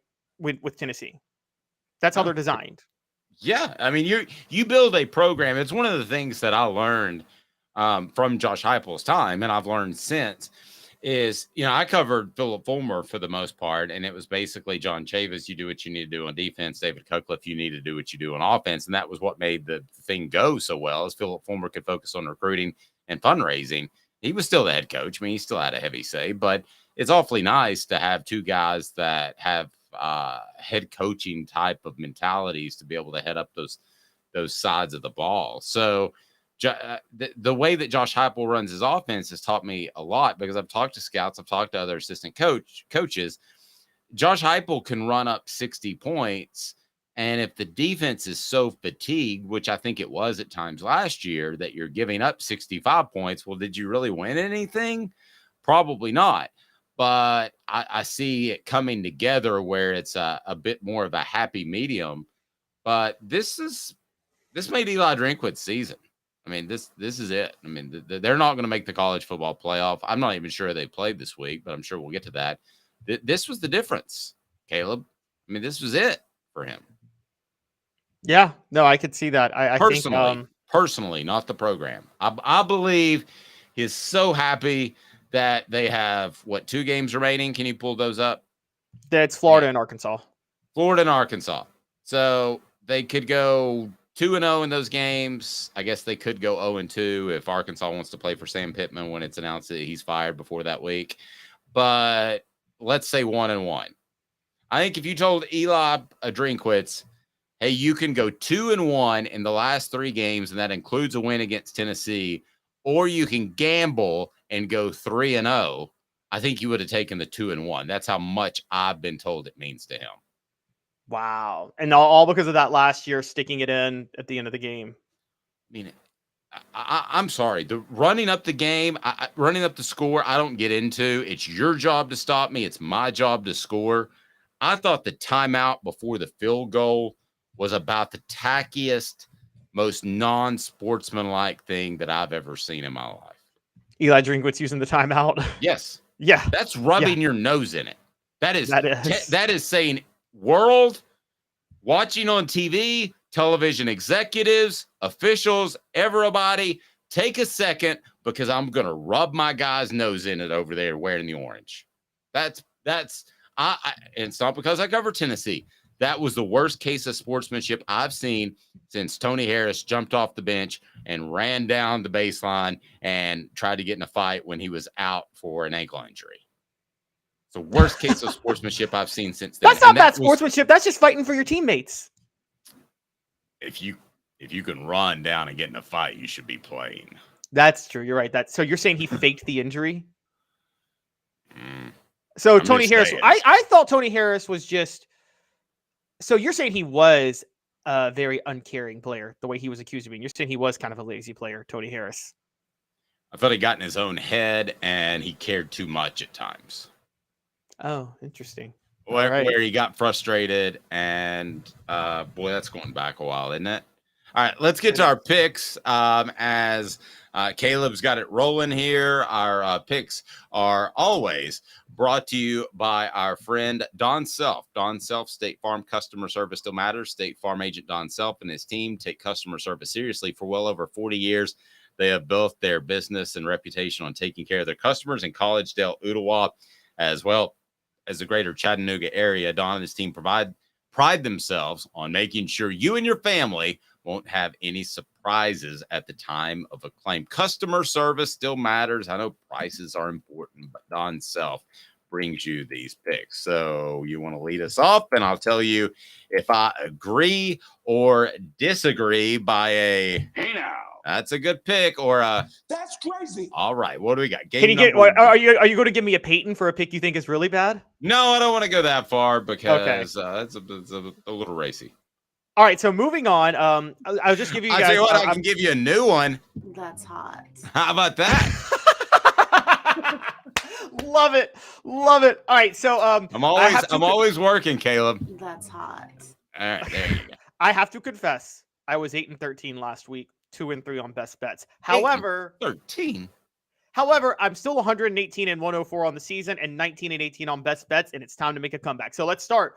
Ole Miss, Louisiana Monroe. Ole Miss covers the 37-point spread, and it hits the over. If anybody's going to run up the score for fun against a lesser team, it's Lane Kiffin. That's hot. I'll take it. All right.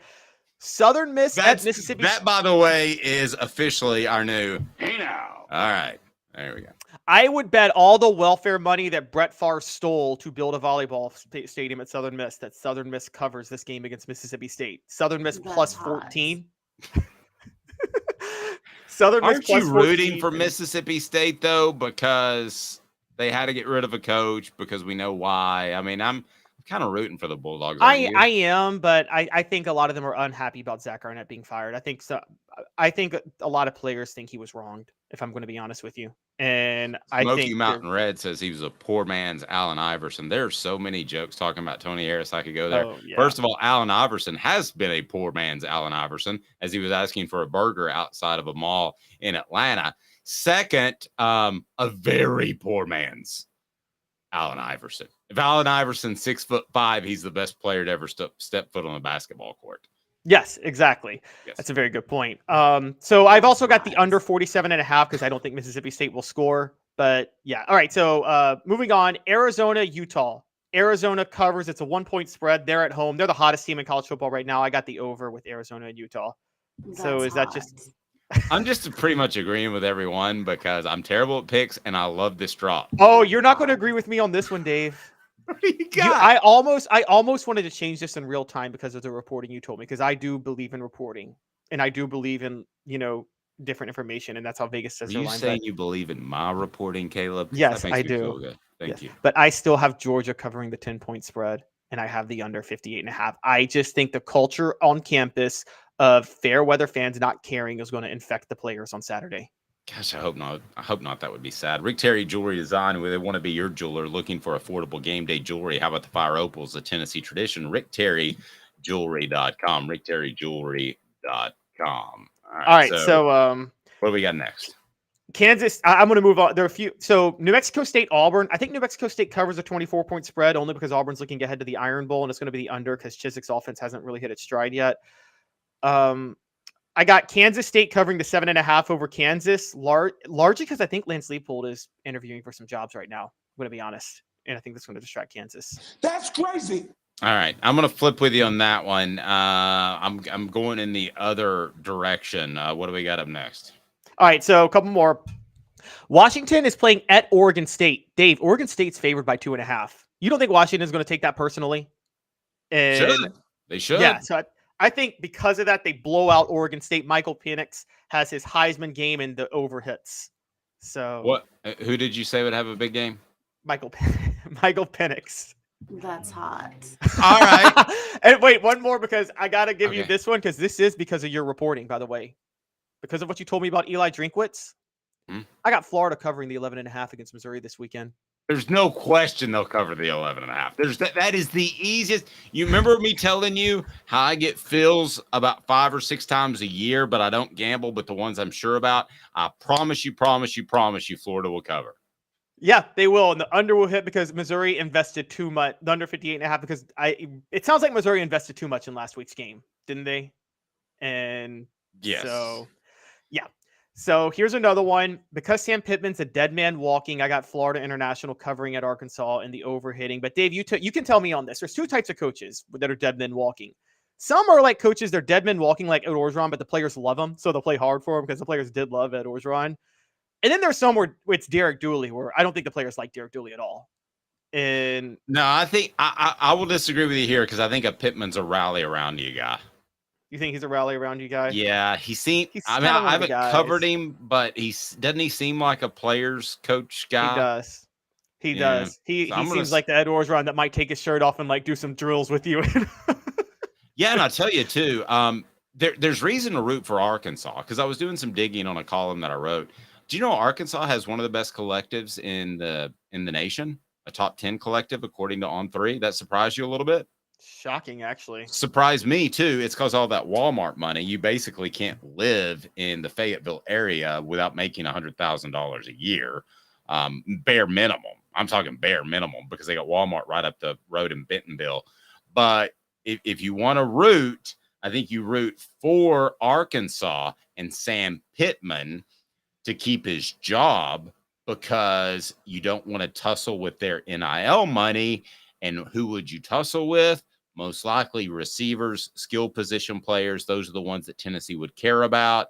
So I think you want Sam Pittman to keep that job so you don't have to compete with another NIL initiative. Because I'm going to tell you, from what I'm hearing, the Texas A&M one is about to get really, really serious because they realize they flubbed up with Jimbo Fisher. So you're going to have Tennessee's the number 1 NIL collective, the Spire Group in the SEC. There's no question about that. Close second is going to be A&M within 6 months. Guaranteed that'll be a close second. They're already number 2 right now. Yeah, they're already number 2. The good thing for Tennessee is that the other 4 collectives are like Miami, Texas A&M, and you say Arkansas that might compete.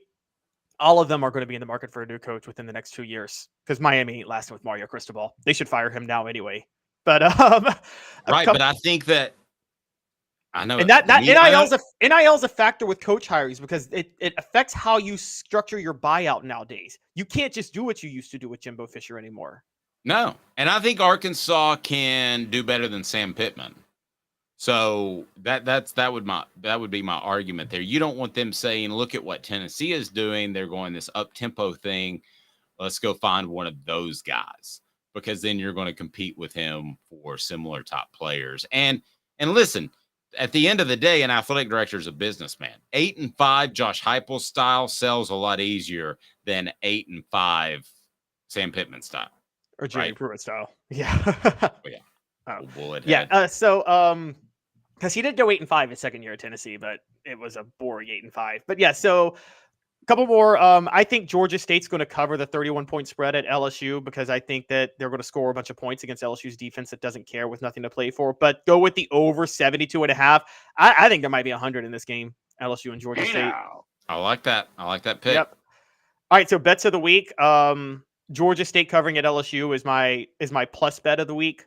My favorite that's covering. Clemson's going to cover the 6.5 point spread against North Carolina, Dave. They're going to beat North Carolina by 30. They got him at home. North Carolina had an emotional win last week against Duke. Dabo Swinney is on a mission to shut everybody up that was questioning him. And I agree. That's not I don't think that's a hot one, though. That's just like a, hey now.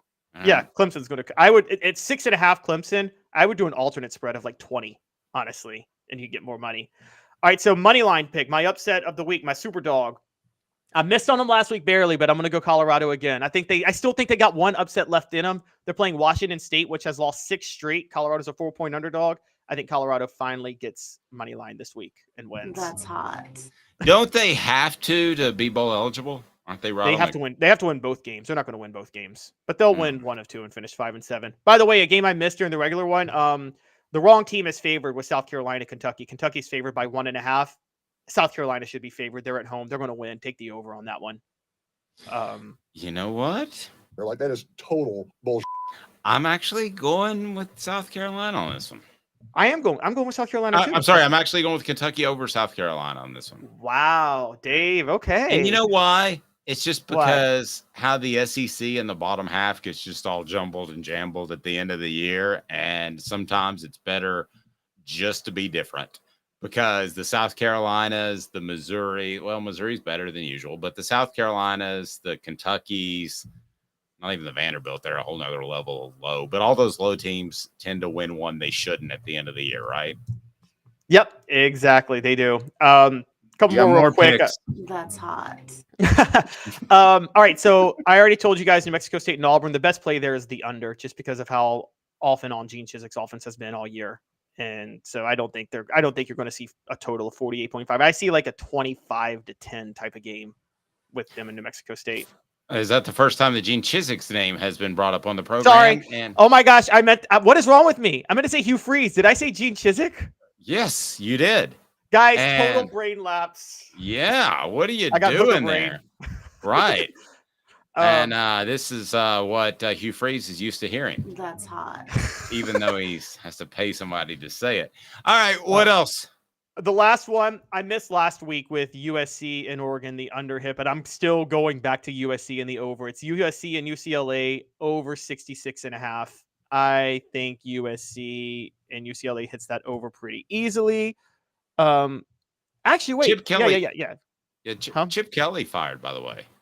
And not confirmed, but there's rumors that he will be, which is why with USC playing at home, Lincoln Riley, Caleb Williams, UCLA being finesse, Chip Kelly may get fired. USC alone might hang 65, right? Is it better for Tennessee for Kentucky to continue to be in Kentucky and have Stoops there, or them to get really aggressive and hire a guy like Chip Kelly and have more of an offensive-minded coach? You know, that was the mindset for years, that you had to have an offensive-minded coach to create and manufacture points with Hal Mumme and as an offense coordinator, Mike Leach. That hasn't been the case really since Stoops has been there, but is that the best way to pile up wins in the Commonwealth? I think it's better for Tennessee if they go for Chip Kelly, largely because Chip Kelly is like Bobby Petrino and is like, unfortunately, we have to say rest in peace, the late Mike Leach. Another one for Petrino. But how many coaches have been involved in these sexual malfeasance issues? You know, also Mike Price, another offensive mind, another great scandal. That's hot. But I will say it's better for Tennessee if Kentucky goes for one of those, because they're offensive minds who the game has passed by. Chip Kelly has not adapted at all to the change. Chip Kelly is the guy who thought he was so much smarter than everybody else, but then didn't change. If you want an offensive mind, but you want to, I always go back to it. I'm realizing this, Dave, with offensive minds. There are very few Steve Spurrier offensive minds. And what I mean by that is Steve Spurrier was a great offensive mind who could adjust with the changing times when people figured him out. Most coaches that are offensive coaches can't do that. I would argue he was slow to do that, though, in the early 2000s. In 2001, that's how Tennessee beat him. I mean, but he still went 10-2 in 2001 and had his best statistical season ever with Rex Grossman. Yeah, he turned Rex Grossman into an NFL quarterback. Yeah, I mean, we're nitpicking. We're talking about one of the most elite coaches of all time. Talk about elite sports treasures, carrying over 5 million sports treasures and so much more. Follow on Facebook for the best sports memorabilia. Go to facebook.com and look for Sports Treasures TN. Daily updates, and it's pretty darn awesome. What's the one coach that you don't want to get fired? If you're Tennessee? If you're Tennessee, the one, I think it's Billy Napier, hands down. I don't think it's close. I actually think it's Shane Beamer. And the reason I think it's Shane Beamer is because you compete more with South Carolina for similar recruits, not with Billy Napier. And I think Shane Beamer is not going to look. Shane Beamer, I think I want to make a prediction, Dave. You know, 3 of the people that Tennessee was targeting last year, one who committed, who ended up going to South Carolina because of that South Carolina game. One of those players is going to end up at Tennessee. I heard a rumor Shane Beamer could go to state. Go to Mississippi State. Yeah, but what's a better? Would you take Mississippi State? I think South Carolina's a better job than Mississippi State, don't you? Yeah, but I'm not sure that South Carolina is going to want him in a couple of weeks. I think it may be his. I think it may be his exit strategy to go. I mean, I could see that. Save a job. It's funny. Go there and make it look like they pulled you away. Yeah, that might be interesting. But would Mississippi State want that? You know, a great interesting history tidbit before we get out of here. I would call Dan Mullen if I'm Mississippi State. I agree. I think Dan Mullen's get him back. I don't think there's another good hire. I think he's the one great hire. Great quick history lesson for you guys. You know that Mississippi, the state debated whether or not to have an ag school and a academic school in the 1870s, and that's where Mississippi State and Ole Miss both come from. They created both. If you guys look at the NFL talent per capita, Mississippi blows every other state out of the water by far. If they had just one school in the state of Mississippi, do you guys realize how good that football program would have been? Very good. Herald Group Security Solutions. It would also help them if one wasn't considered racist. Yes, that is very true. That would probably help Ole Miss. And I don't think they are anymore, but they were just as they fought for the longest time against a lot of things. Yeah. Herald Group Security Solutions, leadership experience, specialization, addressing problems through unique mission-specific mitigation techniques, making your children safer one school at a time, and your workplace as well. HeraldGRP.com. Go to your administrator at work or the administrator at your child's school and say, you've got to go to Herald Group Security Solutions. Just Google them, find them, HeraldGRP.com. If you can't write it down, it's right below there, wherever you're listening or watching. And they will make your children safer. They'll make your workplace safer. It's time to avoid the terrible tragedies that have marred our country in recent history. So tomorrow on the program, we'll be visited by Fred White, who I'm going to go ahead and give you a tip, if I may, Caleb. And that is not to say, would it be a good thing if Tennessee lost close to Georgia? Because Fred White is a Georgia man, and he's not okay with losing close to anybody. So I wanted to give you that piece of information before we get in front of Fred, and you were to perhaps say, if they were in a close game, which I said earlier in the show, if it was a close game, it still could potentially help recruiting. I just want to go ahead and get that out of the way so you don't make Fred mad because he's scary in person. Well, this is going to trigger a lot of Tennessee fans. Fred White, I respect him. Fred White thinks like a champion because he was a champion. So he thinks like a champion as a Tennessee player. I think for Tennessee, the program that it is right now, which is not a championship program. So no, I'm not arguing with you. No, I'm definitely not arguing. I think a lot of the champions on the 98 team have a really hard time sometimes accepting that Tennessee's not a championship program right now.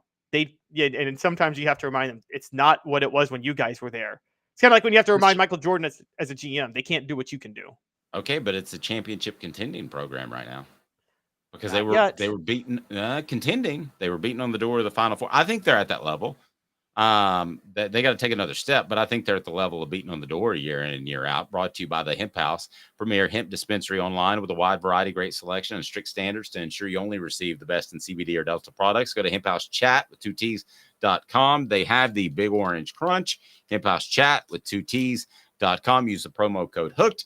Get 10% off. He is Caleb Calhoun. I'm Dave Hooker. Thank you, everyone, for being on board. Huge monster show. With Josh Ward, with Mike Griffith, with T. Scott Jones. As I remind you, Banks and Jones, any issues that you have with criminal defense or personal injury, man, Banks and Jones is the way to go. BanksJones.com. For Caleb, I'm Dave. This is a presentation.